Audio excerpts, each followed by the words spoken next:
આજે અમે રાજકોટ સ્વામિનારાયણ ગુરુકુળથી સરદાર પટેલની 150મી જન્મ જયંતિની ઉજવણીને ભાગરૂપે અમે એક પદયાત્રા કાઢી છે અને આ પદયાત્રા રાજકોટથી શરૂ કરી અને સાપર વેરાવળ થઈ ગોંડલ રાત્રિ રોકાણ થઈ અને બીજા દિવસે સવારે 27 તારીખે નીકળશે અને કાગવડ ગામ રોકાશે.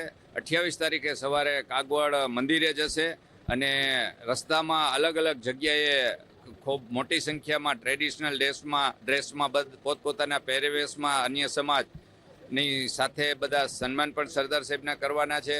અને અમારી આ પદયાત્રાનો મુખ્ય ઉદ્દેશ છે કે એકતા, અખંડિતતા અને સર્વ સમાજને જોડવાનો, આત્મનિર્ભર ભારત બનાવવાનો.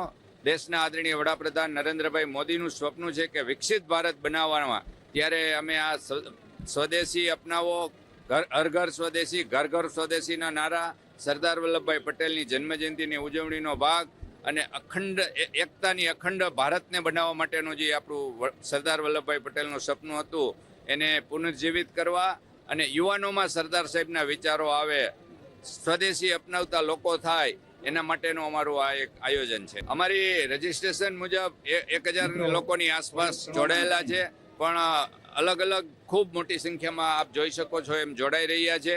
અને રસ્તામાં પણ અલગ અલગ જગ્યાએથી લગભગ 12થી વધારે કોલેજો પણ આમાં સામેલ છે. એનસીસી અને એનએસએસના સ્ટુડન્ટો પણ આમાં જોડાયા છે અને કાગવડ સુધીમાં ખૂબ મોટી સંખ્યામાં લોકો જોડાવાના છે.